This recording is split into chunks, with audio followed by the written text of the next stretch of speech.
kings that will be under him.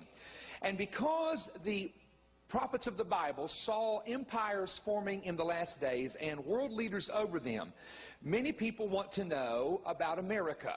They say, we don't live in Europe, and we don't live in Canada, nor Latin America. We live in America. So what are the patterns for the United States? What does God say to us as citizens of America, the greatest Gentile nation, I think, on the face of the earth, and yes, still a leading Christian nation among the nations of the earth? So many people have questions. So I want to say again, before we get started, that this is not a political message. Anytime you mention a White House, a Capitol, a Senate, House, Congress, a president, a leader, people think it's a political message. I do not get involved with politics, but as a prophetic preacher, I have to deal with empires, nations, and people.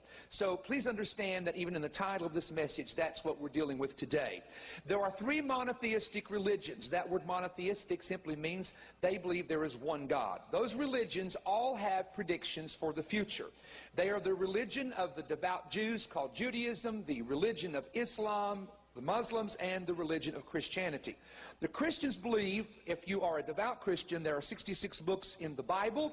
They are inspired of the Holy Spirit, and they are filled with future predictions called prophecies. The Jews believe, if they are devout Jews, in the Torah, the first 5 books of the Bible, the prophets, and what is called the wisdom literature or the writings.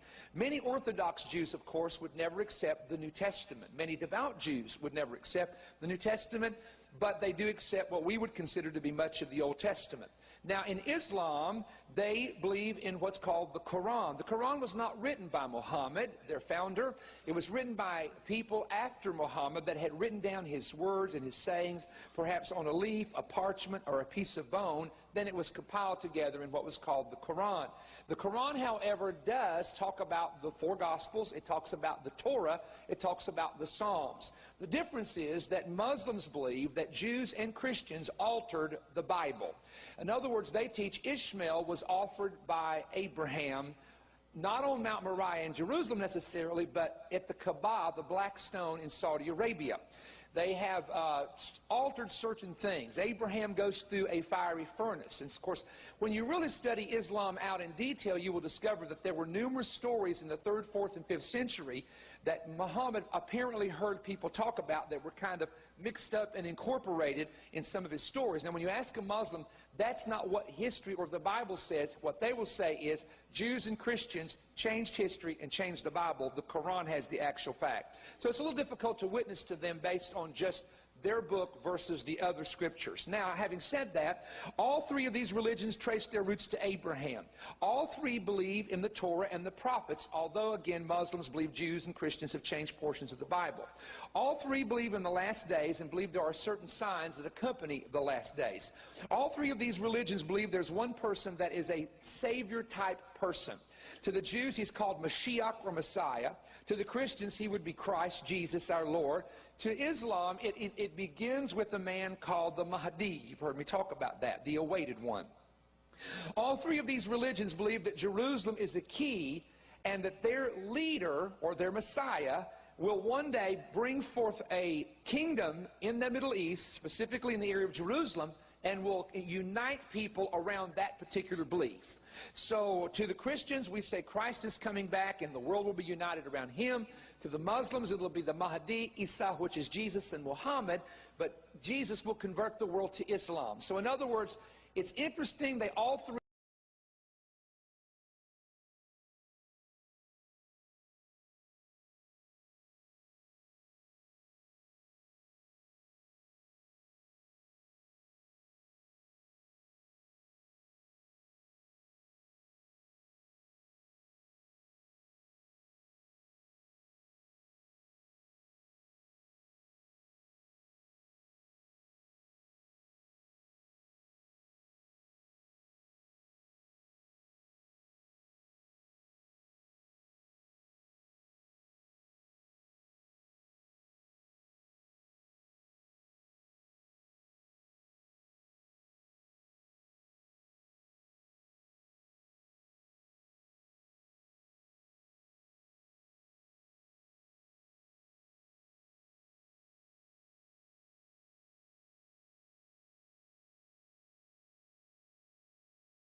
wife showing public affection. There was a couple that kissed each other in one of the Gulf states and actually were put in jail, and they were not from that country. They happened to be visitors visiting that nation. That gives you an idea. So Islamic justice simply means Islamic law will rule. Number 3, Muslims believe that this rule is initiated by the arrival of the awaited one called the Mahdi. The Mahdi is a person. The Sunnis and Shias both believe in him and that he will appear, but they have vast differences of opinion about who he is and where he comes from and where his rule initiates, although both of them believe he rises out of the country of Iraq. The Mahdi appears at the end of days, and he assists in the conversion of the world to Islam. He will unite the Islamic nations according to their belief, and they will form what is called a new caliph, or a new Islamic empire. The Turkish Empire once ruled in 27 provinces and 3 continents. The Ottoman Turks, 1517 to 1917. And when they lost that control, Islam has never totally regained to that level. They are looking to regain at that level of a brand new empire in the very near future. Number 4, Jesus will, this is their belief, Jesus will appear. His name is Isa again in the Quran. He will kill the swine, destroy the cross, and deny that he was the Son of God. See, Muslims do not believe that Jesus was crucified, and they do not believe he was raised from the dead. They believe before the crucifixion that God changed the countenance of one of the disciples to look like Jesus. And so when that man was on the cross that everybody said was Jesus, it wasn't Jesus, that God caught Jesus alive into heaven and rebuked him for saying, "You are my son because I have no son." So in the end of days, God will look at Jesus and say, "Now it is time for you to go back to earth and tell everybody, I have no son."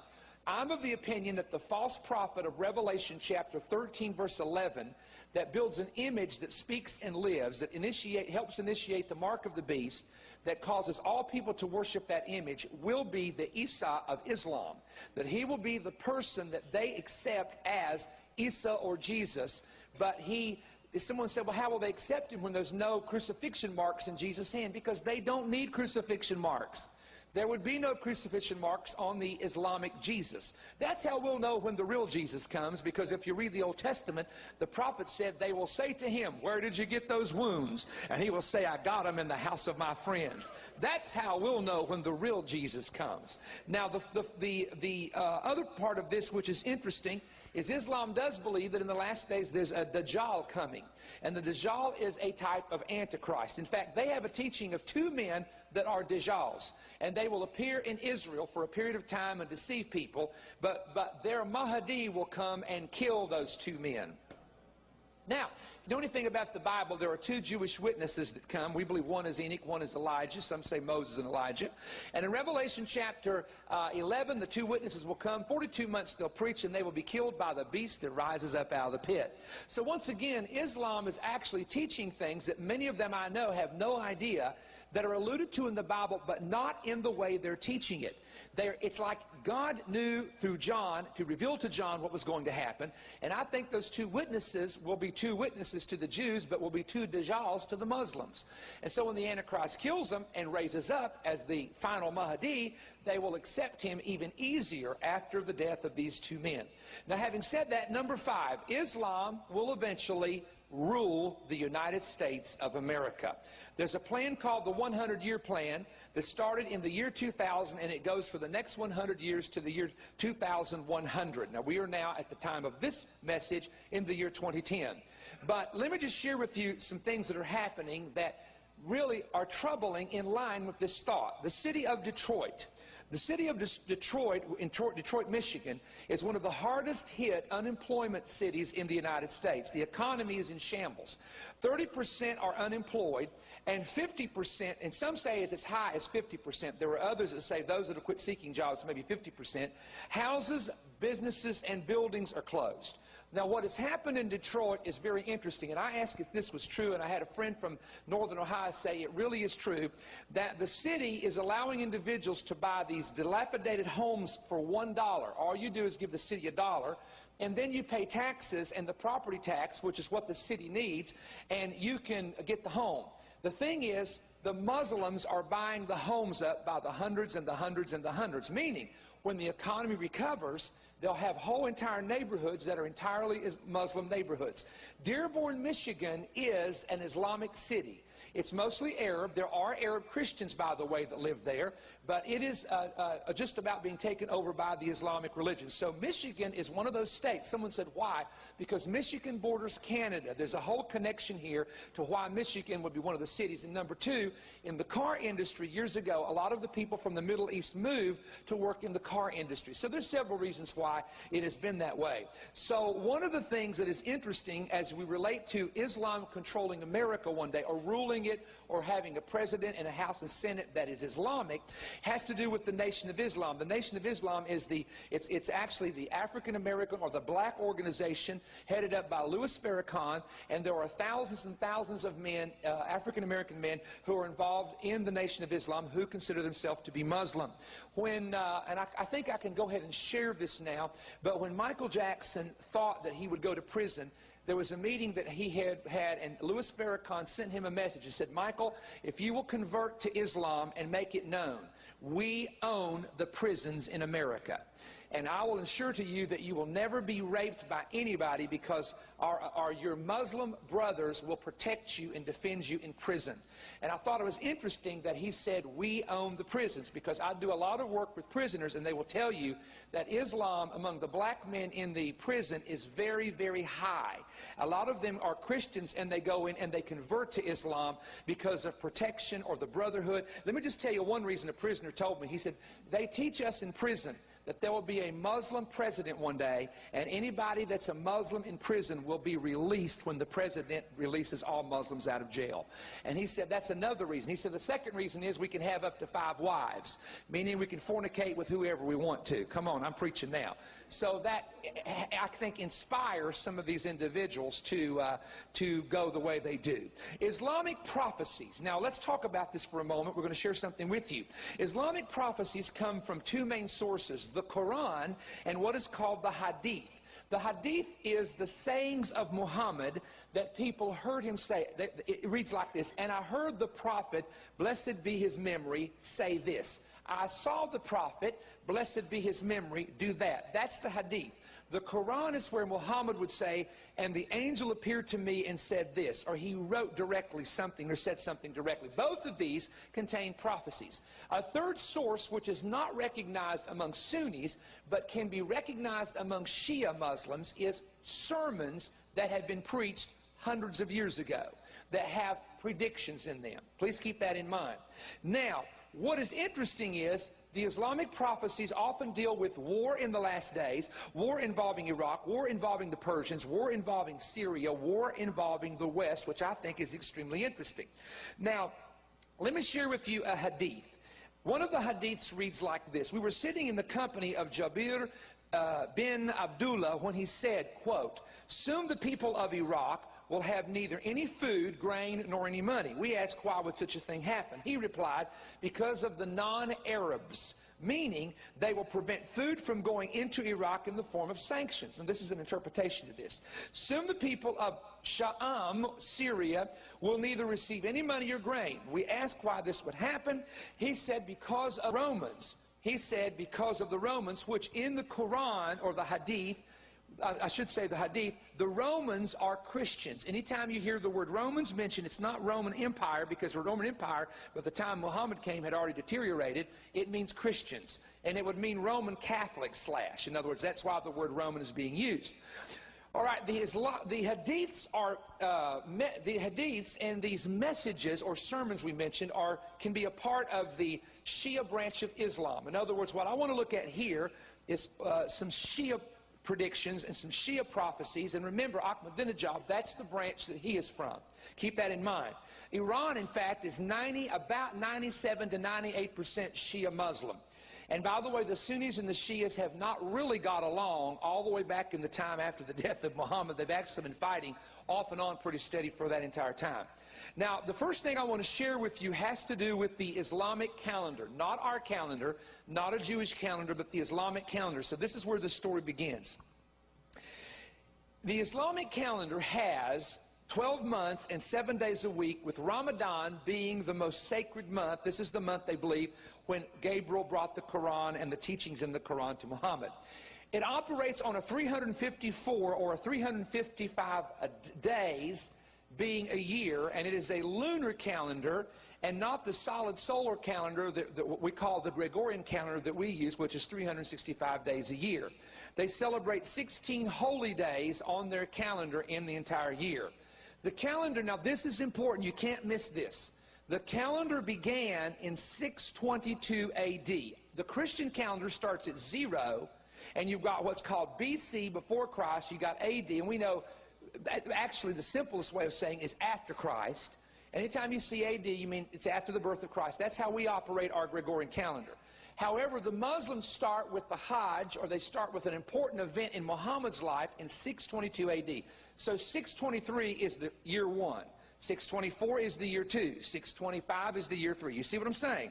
So that means that the year 2010 is the year 1431 on the Islamic calendar. Does everybody understand that? Because now we go into some prophecies. Now, there were beliefs handed down in these hadiths, and I want to give you 3 of them that are interesting. Number 1, every 100 years, a person will come to renew faith in the hearts of Muslims. Number 2, there will be major renovations that will occur in the second 1,000 years. Now, this was predicted in the 14th century.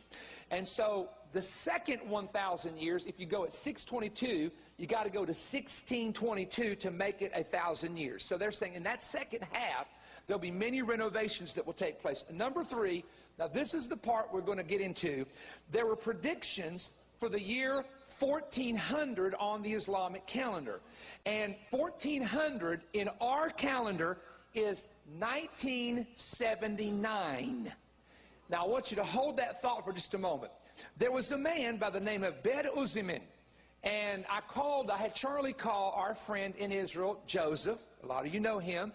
Joseph's background is Muslim, and we began to ask Joseph, did he know about this man? He says everybody knows about the message he gave in a Damascus mosque to 10,000 Muslims in the year 1327. And he said that his name means something like not now, but coming in the future. So this man gave a speech that was written down and recorded that has been handed down, and Joseph told me the Shiites don't think much about it because we don't like predicting things as much as the Sunnis don't as much as the Shias. So the Shias really look to this guy, and it's important you understand that. And what nation did I tell you was strong in the Shia religion? Come on, talk to me, somebody. Iran. Okay, Ahmadinejad, where he's ruling from.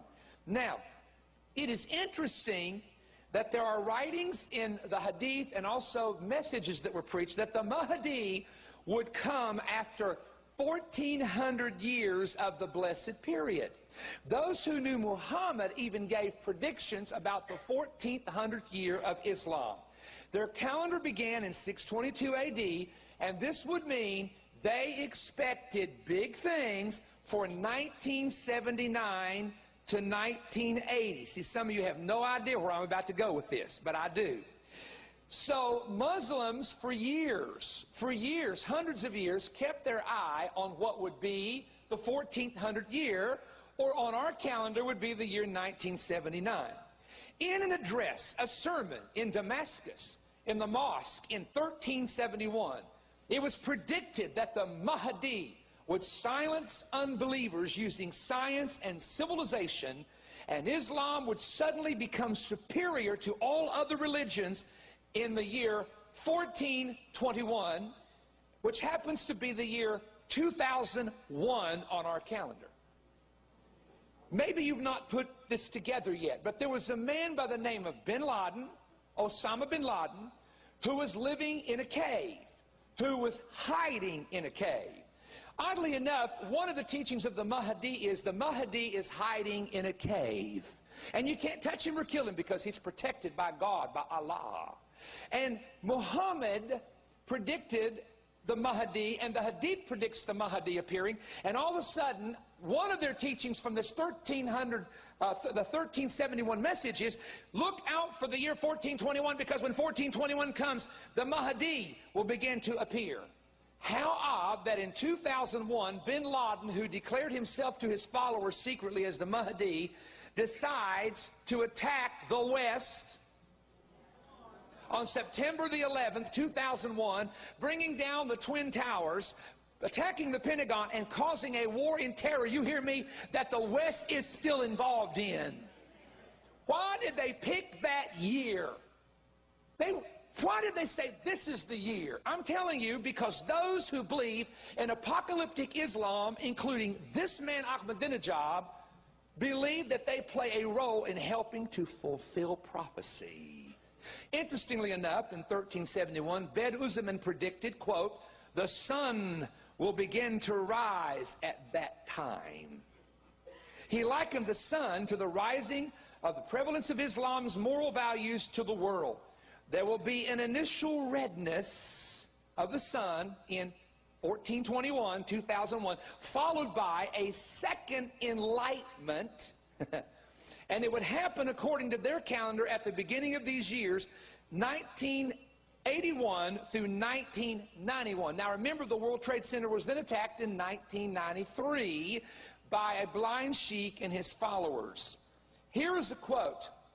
During the worst period of the strife in the end times, Allah will no doubt send an individual of great light as the greatest mujtahid, quote, this is in parentheses, an Islamic scholar and leader who can bring in a verdict from verses of the Quran and Hadith when needed.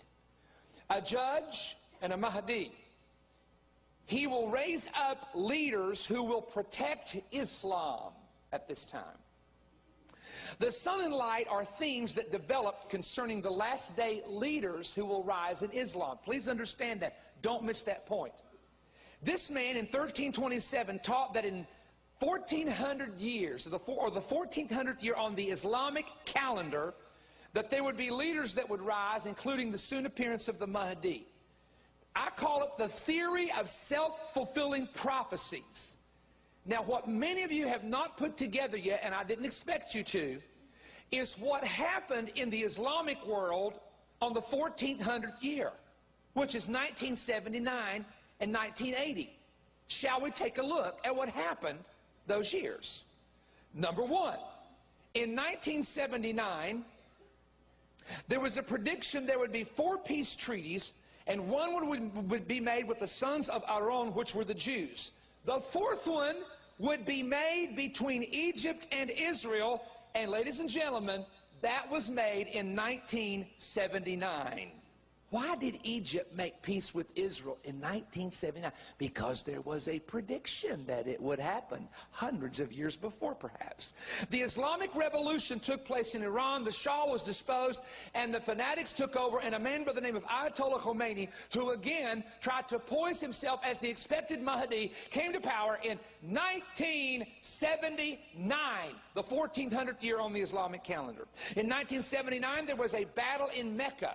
At the Hajj that took place. There was a massacre at the Kaaba. It was the first day of the Islamic year 1400. 30 were killed. Do you know why that happened? I wrote about it in one of my books. A man stood up in Arabia and declared himself to be the Mahdi that they were expecting in the first day of the year 1400 in 1979. In 1980, wow, Iran and Iraq went to war. The Sunnis and the Shiites began to fight. Saddam Hussein began to fight the Ayatollah Khomeini's people in a battle for the control of a refinery island that sits between the two countries. Hey, ladies and gentlemen, why would there be a battle in 1980? Because of predictions which are handed down, there would be a war in Iraq.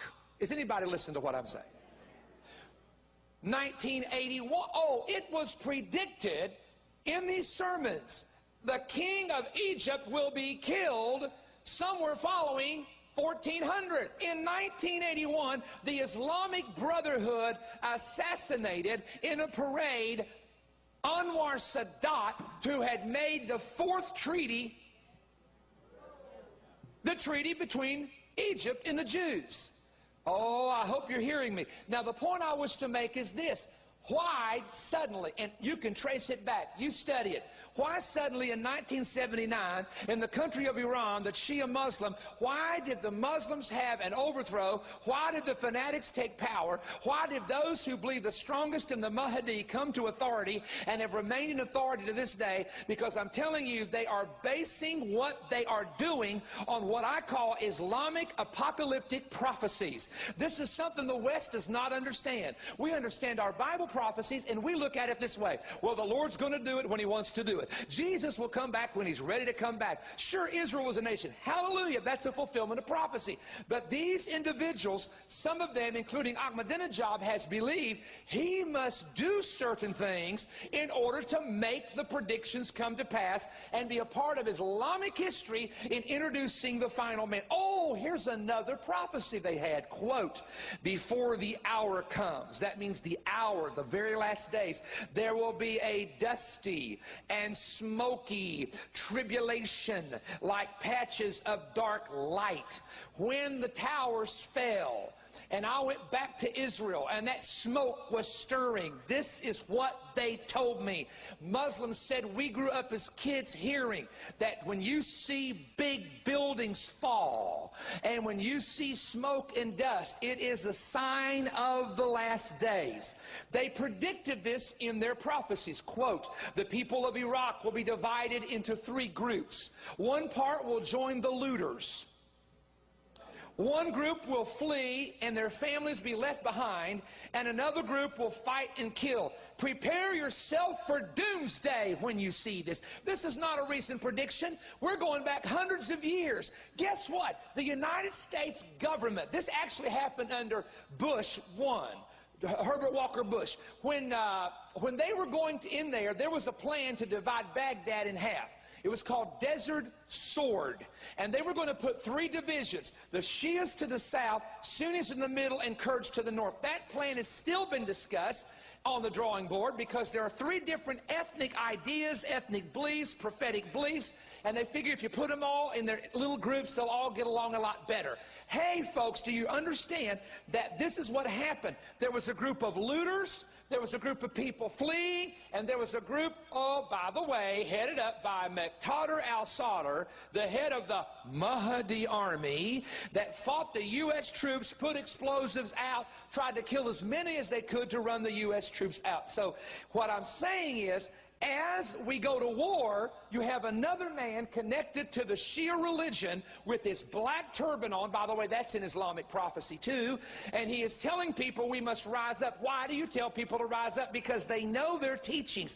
They are taught these things from a child. Listen, you don't teach your kid half the Bible that the Muslims teach their kids, the Quran and the Hadith. They're 7- and 8-year-old kids. You listen to me, they can quote the entire Quran because they get that word inside of them, because that's how strong they believe.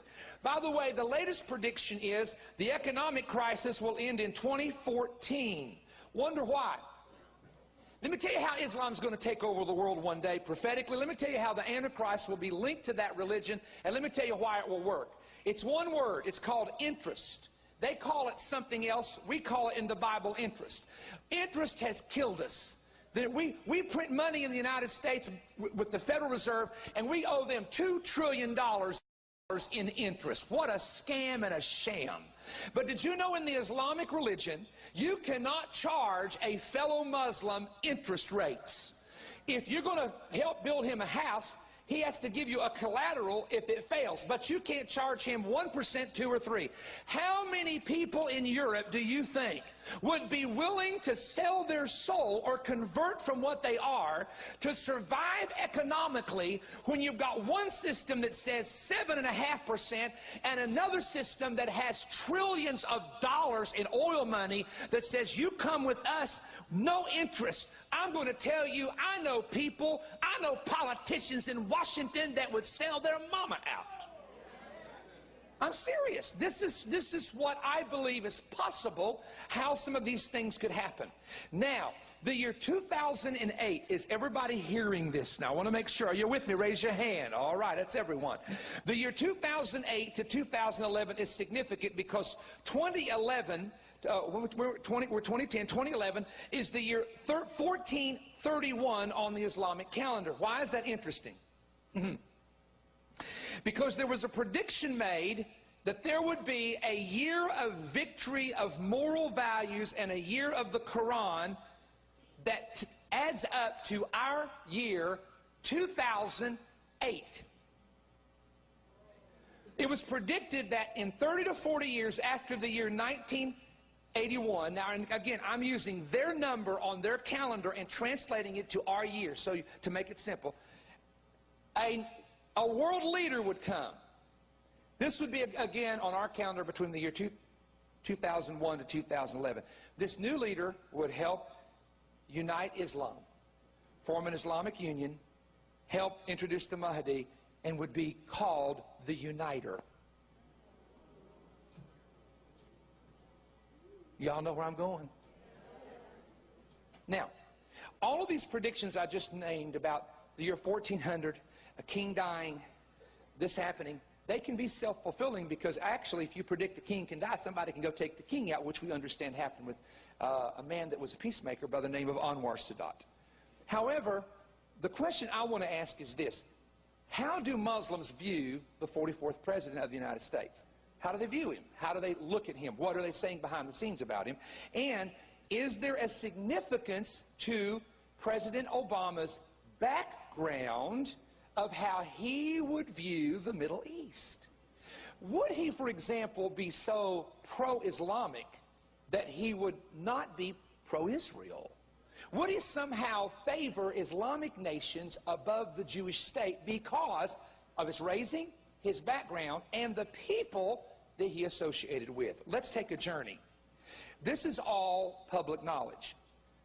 President Obama's family, first, his father was a Muslim from Kenya named Barack Hussein Obama Sr., who died in 1982.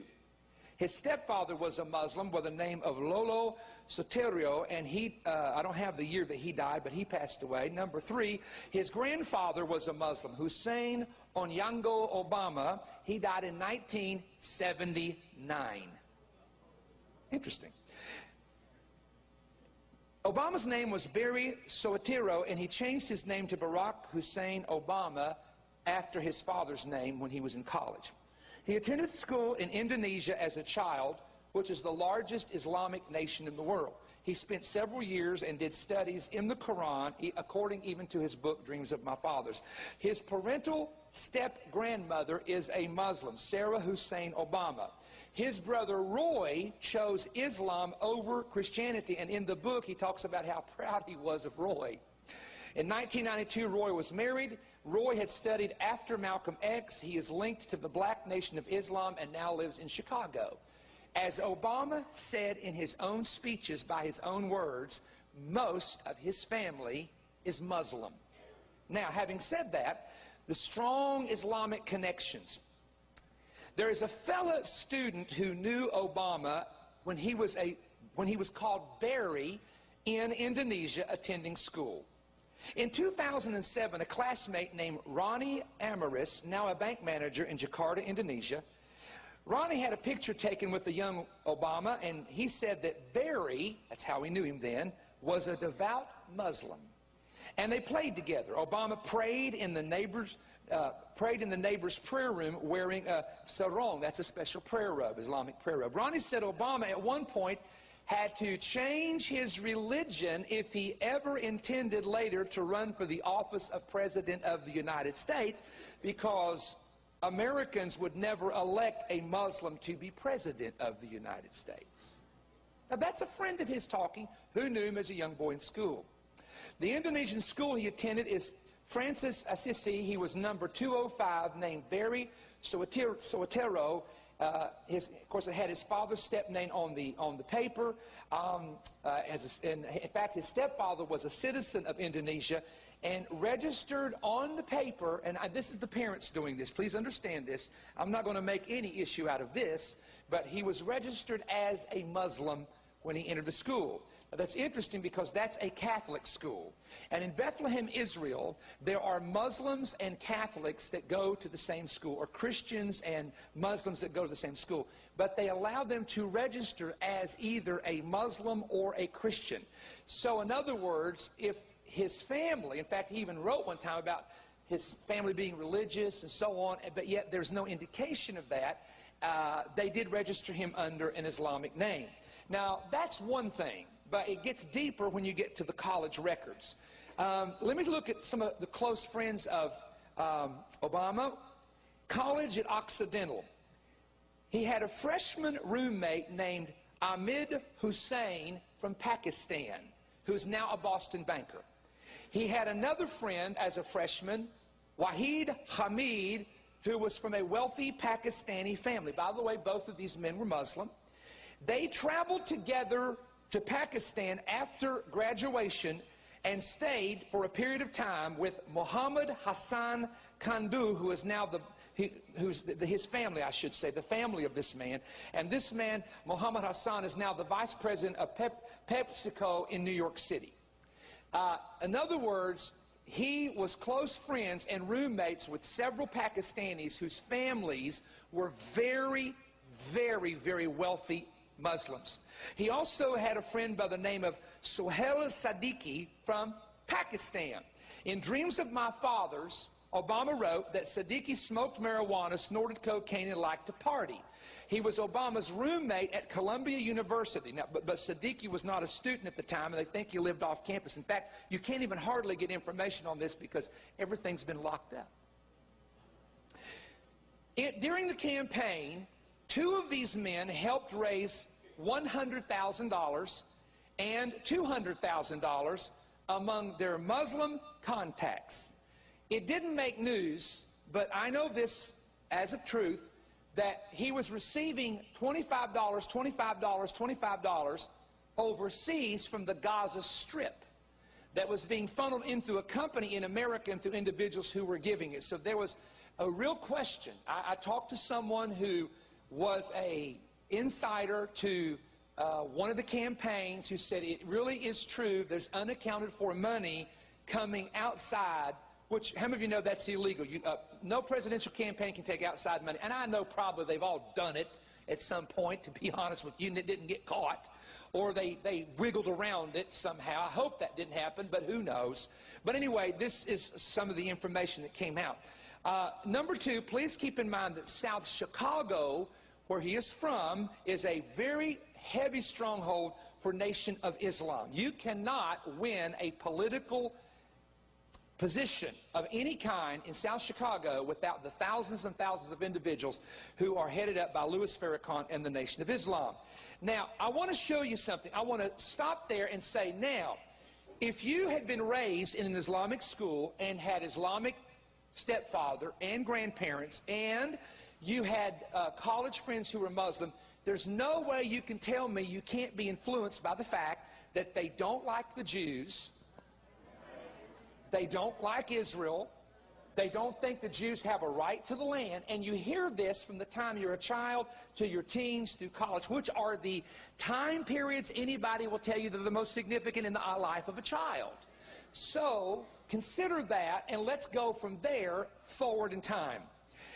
This is something that I observed during the time of the election, and of course, in election cycles, you must be very careful what you say. And I didn't know what to do with it, to be honest with you. I thought, I really think there's something to this. Islam has 70 signs of the last days. Many are in the Hadith. Some are the sayings and the actions of Muhammad. The sun rising seems to come into play from time to time. And Muslims around the world who know Islamic prophecy, this is a very important prediction to them. I'm going to read it to you. The hour will not come. Now remember, when Muslims talk about the hour, it's the last days. The hour will not come until the sun rises from the west. When the people see it, then those who are on earth will believe. But that is the time when belief will not profit a soul which did not believe before the time. Now, I did an Islamic commentary to try to find out, different scholars, what do they think the sun means in this prediction? One prediction, or one commentary said, the sun rising in the west and not the east is a prediction that that's what will happen. It will actually come up from the west in the morning instead of the east. Now, I read that and I thought, now, wait a minute, whoever gave that commentary has to understand everybody's dead at that point. If the sun ever comes up in the west instead of the east, the earth has shifted, everything's gone backwards, we're all dead, and that's not biblical. Come on, we're going to rule 1,000 years on earth that it still exists. So number two, the second interpretation was the sun or the light of Islam, the truth of Islam as they would say, will shine in the western nations and be received well. That's a common prediction. Number three, third prediction is the sun is a messenger, a person, a leader who will come out of the western nations and not only be positive toward Islam but help promote Islam and protect and defend Islam, and eventually many will be converted to it. Louis Farrakhan believed the third one. I saw him preach on television in Pensacola, Florida, and I decided I just wanted to see the whole speech. He is a very charismatic individual. There's no question about that. And he can preach. I mean, he really can. He can speak and he can preach. I tell you where he got that from. He got that from hanging around Christians when he was a kid. You understand what I'm saying? It's like these singers that can sing. A lot of them started out in church. Well, he's preaching and I'm listening, and he's promoting, of course, Islam, but he makes a statement at the end. He talks about the sun will rise in the west. Now, he tried to paint himself as the messenger who was that sun, and kind of like, if people will listen to me, follow me, we're going to have this happen. However, in the 1974 Savior's Day address, the Honorable Elijah Muhammad said, quote, "You are witnessing the setting of one sun and the rising of another." And that was in 1974. Louis Farrakhan made this statement. I have the exact words as he made it. He was preaching to a group of young people prior to the election, and he was talking about his friend Obama. He said, quote, "You are the instrument that God is going to use to bring about universal change. And that is why Barack has captured the youth, and he has involved young people in a political process that they didn't care anything about. That's a sign. When the Messiah speaks, the youth will hear, and the Messiah is absolutely speaking." Now, why would they, and he later came back and said, no, I'm talking about this, no, I'm talking about that, but the speech in the context pretty much says it all. Why did he say that? Well, I was curious about something, and let me just read this before we show it to you. This was during the campaign. On Friday, June the 20th, a new seal debuted on Obama's podium Friday.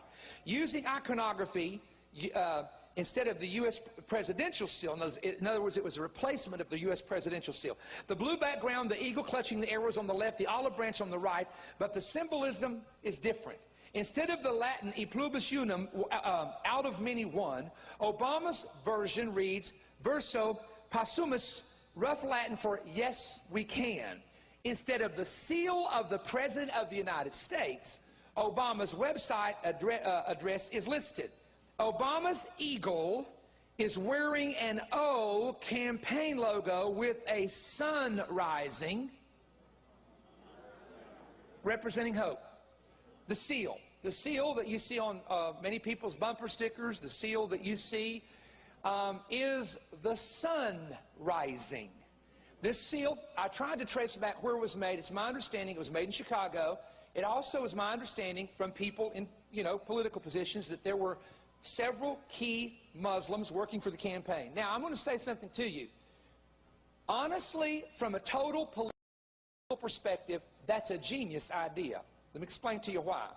Because if I'm a Muslim anywhere in the world, whether I'm Nation of Islam or Middle Eastern or Indonesian, and I come to understand that the last letter of his name is in the shape of an O, which is similar to the sun shape, of course, an O, circle, and he puts a sun in the middle with a new road coming across it, I would immediately say, wow, the sun is rising in the west.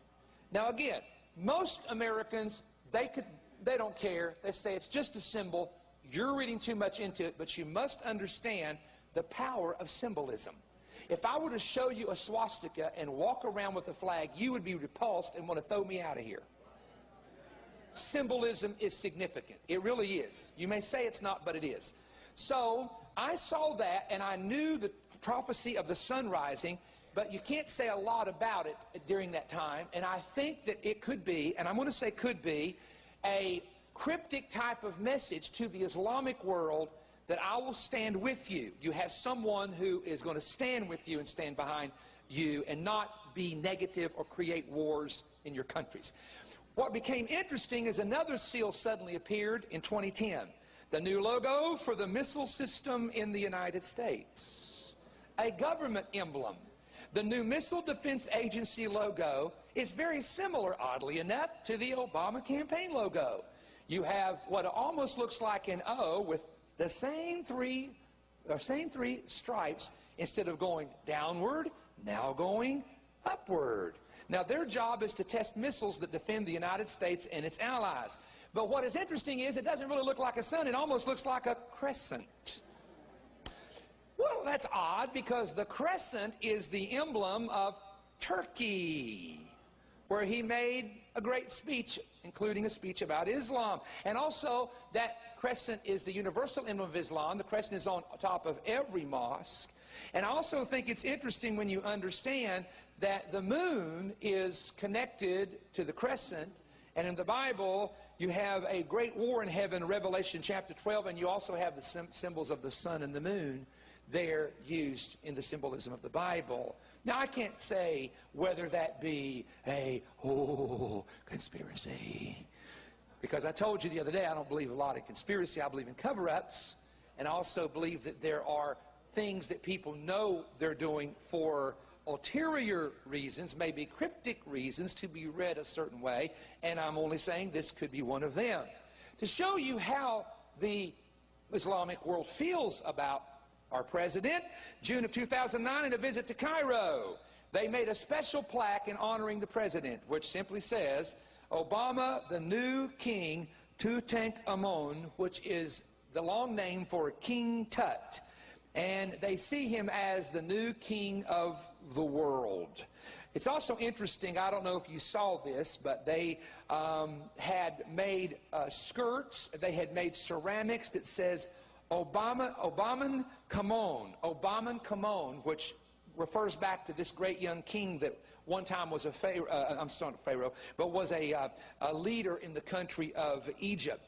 Now, when Obama visited the pyramids, I'll let you look this up because this is interesting. He saw a pyramid, in the pyramids, a carving of one of the great leaders of Egypt. By the way, the leader of Egypt that made a speech that he was going to initiate change in Egypt. And it looks exactly like him. And the commentator even picked it up on the video. It looks like me. The ears, the cut on the chin. It really is quite fascinating, to say the least. Now, let's go forward in time. And actually, we're going forward and we're going backward. We're kind of doing what the book of Revelation does. I was in heaven, I was in earth, I was back in heaven. And so let's go into another direction. We're talking about symbolism here and the significance of symbolism in prophecy. When President Obama accepted his nomination, most nominations are made indoors for security purposes. Two men have made their speeches outside. John F. Kennedy, who made it outdoors, and Barack Obama, who decided to choose the Denver Stadium where the Denver Broncos play their football games to make his acceptance speech. Many people did not know this till it was pointed out that the name Barack was the name of Muhammad's horse, the white stallion that Muhammad rode on. Barack, by the way, oddly enough, in the Hebrew form can be blessed, because Baruch is blessed or blessing, and Barak is a form of the word blessed. In Islam, however, when you mention Barak, it's lightning, because that alludes to the horse that Muhammad rode on. Hussein, Barak Hussein. What is the significance of the name Hussein? Hussein bin Ali traced his descendancy to Fatima, the daughter of Muhammad that Muhammad loved dearly. He was the third imam in the Shia branch of the Islamic religion, considered to be one of the 14 infallible imams of the Shia religion. Hussein was killed in a battle in Karbala, Iraq in 680 AD and was one of the last actual descendants of Muhammad. So therefore, when you name a child Hussein, you always are connecting it to the Shia branch of Islam, to this particular man who is still honored to this day by the Shias in Iraq. The white horse. What is the significance of the white horse in prophecy? Revelation 6:2, I saw and behold a white horse, and he that sat upon him had a bow, and a crown was given to him, and he went forth conquering and to conquer. Most scholars will tell you that white horse rider is the Antichrist who comes in peace, the first part of the tribulation period, making treaties, riding on a white horse. One of the first things I learned in the 1990s when a girl from Iran began to share with me the belief of the Mahdi of Islam. She said it was our belief and is our belief in Iran and around the world that when the Mahdi arrives, you will know him because he will appear riding on a white horse. Well, she said that to me. I turned to the book of Revelation, and she and I together kind of, if I could use the expression, freaked out, because I said, here is what is interesting. I found out later Saddam Hussein would ride occasionally on a white horse. Muammar Gaddafi has a white horse. Ahmadinejad has a white horse. They all go and buy white Arabian stallions in case they are raised up by Allah to be the one who will be the awaited Mahdi to unite Islam and bring in that brand new Islamic empire. The white horse. Very powerful symbolism in Islam. Very powerful symbolism for the horse of Muhammad named Barak. At the Denver Stadium, wow. At the Denver Stadium, when President Barack was giving his acceptance speech, there happened to be the mascot of the Denver Broncos carved, actually not carved, but a statue right above him the entire time he was speaking. Do we know where that is? Which happens to be a white Arabian stallion named Thunder. Symbolism. Symbolism. The Mahdi comes on a white horse. The man who, at the end of days, Revelation 6, comes on a white horse. A white stallion Muhammad rode on. A white stallion named Barak. Barak making a speech with a white stallion above his head. Let me just say something to you. That may be total, complete coincidence, but if I were a Muslim and I saw the seal with the sun rising, and I saw a horse over top of a man's head who doesn't just have a name that's Islamic, but has Muslims in his entire family, I would say to myself, woo, we finally got rid of those cowboys in the West. And now we're going to have somebody that's going to maybe bring peace and initiate some justice for us in the Islamic world. Remember, it's about symbolism. A message to the outside world can be said without saying anything. The point is this. It's to paint the idea that there's a messianic figure, and they use many times symbolism to do that. Now, I'll show you something else real quick. I don't want to make a big issue out of this, but this is significant. During the campaign, he refused to wear an American flag. When asked, how come you don't wear an American pin like the other candidates, he said, I quote, I decided I won't wear that pin on my chest. Instead, I'm going to try to tell the American people what I believe and make this country great, and hopefully that will be a testimony to my patriotism. Of course, after his ratings started dropping, he put on an American pin. His idea was, now listen, he didn't really want to offend anybody outside of the United States. That's like a preacher saying, I'm not going to preach the truth to you because I may offend some of you. The truth is what sets you free. Notice this. When the national anthem, now this was not the Pledge of Allegiance, that was what was reported on the internet, that was incorrect. But the national anthem, oh, say, can you see? Every candidate on the platform did what all Americans do in a sports stadium, put their hand over their heart in honoring the soldiers and the people who have passed away. Picture was snapped, would not put his hand over his heart. Very, very unusual. Now, things like that to me, I could say, hey, maybe he wasn't thinking. He may have had something on his mind. So I can always give anybody the benefit of the doubt. But then you keep coming up with the information and you say to yourself, okay, is this being done on purpose? Is this being done on accident? Is this just a coincidence? We report, you decide. You know what I'm saying? I do remember this. I do remember that during the campaign, when people simply called him by his full name, Barack Hussein Obama, the CNN and MSNBC went into a rage. And they said these people are Islamophobic, using his middle name.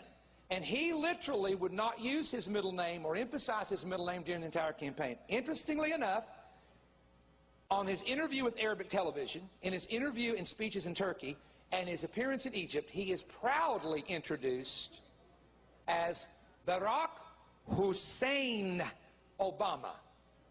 Now, doesn't want to use it much in America, but uses it in the Islamic world.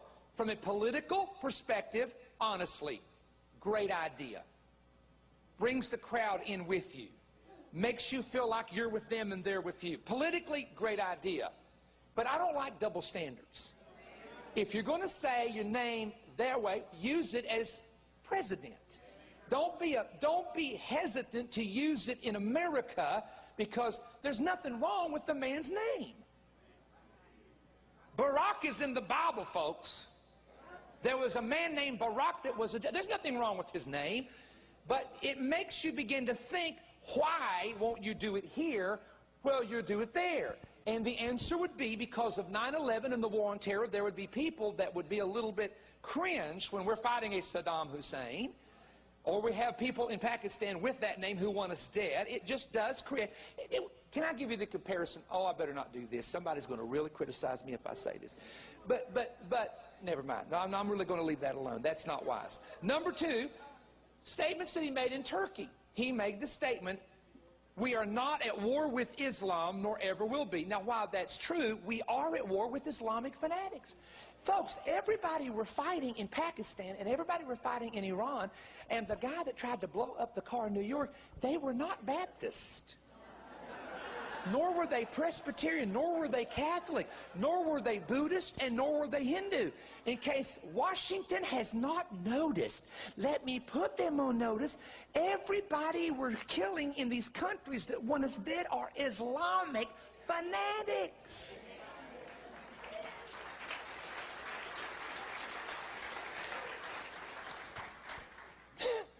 I mean, just the other day, Eric Holder, advisor to the president, is sitting there, and a politician simply asked him a question. Do you believe that the car bomber in New York was an Islamic fanatic? He wouldn't answer. He got asked 8 times or 9 times in a different way about, do you think some of these individuals are being trained by Islam? The guy would not say the word Islamic fanatic. Do you know why? Can I tell you why? Because when he became president of the United States, one of the things he demanded them to do was to cease using the word in all departments of government, Islamic fanatic. When that man in Texas killed our troops, I have never been more angry in my life that our president did not get up and call it for what it was. We are at war with Islamic fanaticism. No, we're not at war with Muslims. There are a lot of Muslims, honestly, I know them in Israel, that are peaceful people. I'm their friend. We eat together and laugh together. A simple-minded Muslim who keeps his religion in a simple fashion is a very friendly person. I'm not kidding you. They're funny. They're nice. They'll invite you to their house. What would you like? I mean, that's how they're supposed to be. But there is a fanatical element. One woman who used to work in the Justice Department told me 200 million, approximately, fanatics that would love death to America and death to those in the United States. Now, that's a war, folks. A million's big enough, but 200 million around the world? And so I'm disturbed when our troops get killed and then the White House takes all the papers to themselves, won't let the Senate and the House do an investigation. Come on now, talk to me. Talk to me, somebody. I was also disturbed, and I'm going to, Larry, change some things up, and you're going to have to just watch me on this. But I was also greatly disturbed, and I mean this sincerely. The day of prayer last year came, and he didn't have a dinner with any ministers. He didn't have a time to even, he just signed a piece of paper and went on. And I was in Louisville, Kentucky, and here's what I said. Folks, time is going to tell this year where the heart of our leader is when the Islamic month of Ramadan rolls around. For if our leader invites Muslims to the White House for a dinner, makes a speech about Ramadan or the Quran, and allows any form of prayer for Muslims, we will know he's Christian in head, but Islamic in heart. Now, I'm not trying to be negative here, But I'm saying, now when that happened, and here came Ramadan, here came the Imams, here came a speech in which 3 times he used Holy Quran. Not Quran, Holy Quran, and even puts the little Quran in it. Okay? Now, let me teach you something from the Middle East. When I address a Muslim, I never use the word holy as a Christian in front of Quran. I say the Quran and the Hadith, and they understand that. Only a Muslim making a speech to Muslims or a Muslim to another Muslim would ever insert the word Holy Quran. See, these are just little clues that the average American either don't care about or not going to pick up. And I told you the other day, and this is not just something we're making up, there's about 2 to 3 individuals that said they have heard this, that in the White House 3 times a day when he's there, and it's a basic schedule, that he will go for a few moments into a room, his wife goes into another room, and who knows what they're doing in there 3 times a day. And I told you the other day that in Turkey, they passed a new law in Turkey that if you are either sick or traveling, you don't have to do the 5 times a day prayer. You can do the 3. And I just think it's interesting. Maybe there's no link. I'm honest, but maybe there's no link. But I think it's interesting. He went to Turkey and made a speech over there. And then that's when you start seeing this type of thing develop. My point is, and we go back again real quick, and now I'm skipping over some things fast, Larry, but we go back over even the situation with the feet that were placed upon the desk while he is addressing Benjamin Netanyahu, and the White House photographer, you know, took the picture, and it was released in Israel. In fact, let me give you what an Israeli paper said about the photograph of the bottom of the president's feet while he is on the phone talking to Benjamin Netanyahu. Israeli newscasters Tuesday night interpreted a photo taken Monday in the Oval Office of President Obama talking on the phone with Israeli Prime Minister Benjamin Netanyahu as an insult to Israel. It was reported on Israeli TV, Channel 1, that Netanyahu was told by an American official in Jerusalem, quote, "We are going to change the world, please don't interfere." So in other words, our administration sent word to them, and that was a CBS News that actually reported on that statement. Now, that's another issue. A third issue is hate crimes. I always thought it was the gay community that was pushing the hate crimes legislation in America. According to the Catholic Network, a woman who studied the hate crimes legislation said that the originator of it was CAIR, C-A-I-R, which is the Organization for Islamic American Relations. And they wanted to pass this hate law so that preachers, teachers, statements, and writers could not say anything negative about Islam. Harry Reid said, "Hate crimes will give a small minority, including Muslims, preferential rights and protections. The law will enforce at least triple penalties against anyone who commits a hate crime against a Muslim. Anyone whose speech influences a violent crime will also be punished." Attorney General Holder said they can go back 7 years to see if you have made any Islamophobic statements that have incited violence against Muslims. Now, that's a statement from Harry Reid. Harry Reid. Hey, folks, look at this. How come if you offend a Muslim, you get punished 3 times more, but you can blaspheme the name of Jesus on public television and nothing happens to you? Where's that hate crime at? Washington, April the 7th, 2010. President Barack Obama's advisors plan to remove such terms as Islamic radicalism from a document outlining, and they will, from all document outlining, and they will use the new version to emphasize that the U.S. does not view Muslim nations through the lens of terrorism. The shift away from terrorism has been building for a year since Obama went to Cairo and promised a new beginning between America and the Islamic world. Something, folks, is going on here. Now, who are the real apocalyptics? Who are the real people looking for prophecy to be fulfilled? Christians, Jews, and Muslims. I'm going to share something with you here just as a point of interest. There was a report that was reported on Forbes magazine online. They later pulled it. And the report was allegedly Amir Taheri wrote 10 books on Iran. It's 132 volumes. And this is what the report read on Forbes. Is Obama the promised warrior coming to help the hidden imam of the Shia Muslims? A pro-government website, this is Islamic website in Iran, published a Shia text from the 17th century And it comes from Bahar Anar, Under Oceans of Light, by Mullah Majlisi, 132 volumes that form the basis of the modern Shia Islam. Let me stop and tell you, Sunnis totally don't accept this. They only accept a hadith that's old. And most Muslims would not accept this if they're Sunni, because they only want the ones that are directed from Muhammad. But the Shias, remember, they take sermons, they take speeches from their imams, and they take them as inspired. Here's what it says. According to tradition, Imam Ali ibn Ali Talib, Muhammad's cousin and son-in-law, prophesied at the end of times and before the return of the Mahdi, the ultimate savior would come. A tall black man would assume the reins of a government in the West, commanding the strongest army on earth. The new ruler in the West will carry a clear sign from the third Imam, whose name was Hussein ibn Ali. It concludes the Shiites should have no doubt at that point that he is among us. Now, they've tried to debunk this, but others have pointed out that Sunnis would want it debunked because they're not going to accept it. The book is so many volumes. Only one of the 132 volumes has been interpreted. It's now in the Farsi language.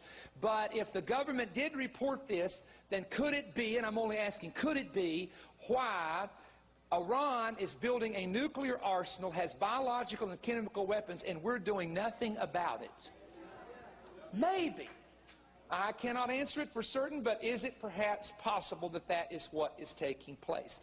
Now, my greatest concern as a Christian and as a minister of the gospel is simply this. My greatest concern is, in order to try to appease 1.4 billion people that are a part of his family background, in order to appease the friends that helped finance him, which were many Muslims, as I told you, former college friends raising funds, that he will be willing to compromise with the greatest democracy that we have in the Middle East and the greatest friend we have, which is the nation of Israel. It's already been proven that he has shunned Netanyahu, he has mistreated the Israelis, he has made statements to them in private that they will lose their support if they don't follow the peace plan that he's initiating and he is attempting to lay out. Now, how does this fit in with the possibility of America? Number one, Christians who know their Bible know that the Bible says, I'll bless those that bless you, curse those that curse you, pray for the peace of Jerusalem, they shall prosper that love thee. We must continue to pray as Christians for the peace of Jerusalem and for Israel.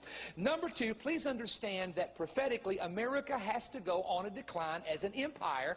We cannot remain the main empire and these 10 kings come to power. It's not going to happen. Please get that in your heart and mind. Doesn't mean God's done with us. Honey, as long as the Christians are here, God ain't finished with anything. As long as the church is here, God's not finished. Number three, remember that there are individuals through history that are simply puppets for a new world order. And I believe someone is writing all those speeches that he makes every day. Someone is behind the entire system. He is the spokesman, the voice, and the voice piece for this. And I believe with all of my heart that what we're seeing here is somehow not a fulfillment of prophecy per se, but it is, in my mind, something happening that is supposed to happen. You've heard me preach it and say, it is God that raises up leaders, it is God that brings down leaders. I've said it publicly, I get criticized for saying it. It's the will of the Lord for him to be in the position that he is in now, and he is going to fulfill